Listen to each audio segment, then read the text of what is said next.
Welcome to rough tip number 4. In this rough tip, I'm going to cover the blindside reverse. Now, it's called the blindside reverse because once you've got yourself into position, you can't really see much, hence why it's called the blindside reverse. As a rule, only do a blindside reverse if you really have to, and if you really have to, I generally try and choose two empty bays together, so you've given yourself a little bit more room for error, less chance of hitting something, and for a bit of extra jeopardy, I've parked my van there, so we could potentially write my van off. Starting position exactly the same as rough tip number 2, so go back to rough tip number 2 for the start position. It's just the opposite way on.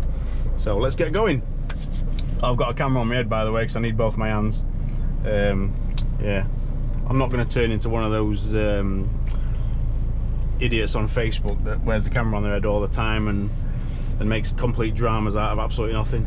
Anyway, right, I'm opposite my bays.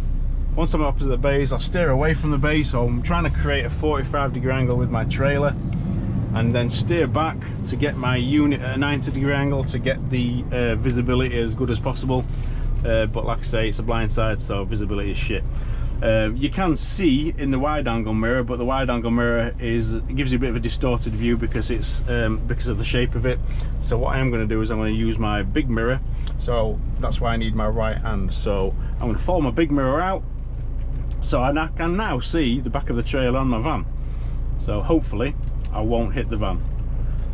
Bob it in reverse.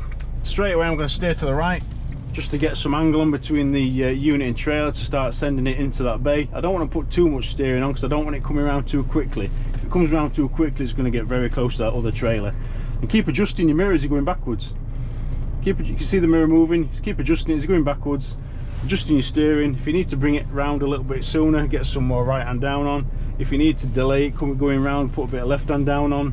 And then if you're not sure how things are going and you need a good look, then steer to the left to straighten the unit trailer up a bit.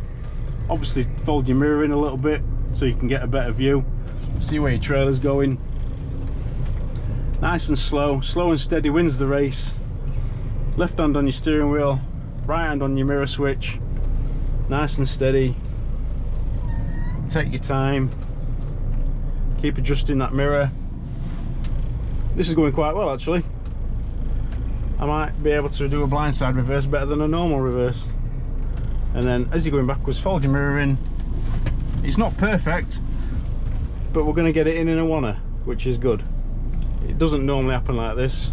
Don't think I'm any kind of hero or anything. I can't normally get it in a oneer when I do a blindside reverse. It just so happens that I've done it with this video. So brilliant. I look like a hero, but I'm not. If I did want to cover shunts, but we're going to pretend I need a shunt. If you did need a shunt, if you weren't quite in the middle, then one good tip is to go as far back as you possibly can before you do your shunt.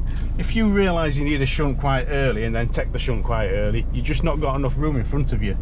You might have enough room, but you could create more room by just going all the way backwards. Once you've gone all the way backwards, shove it forwards, have your little shunt, get yourself squared up, and then bob it in reverse, finish it off. Smashing. And that's rough tip number 4, blindside reversing. That went a lot better than I expected it to be honest.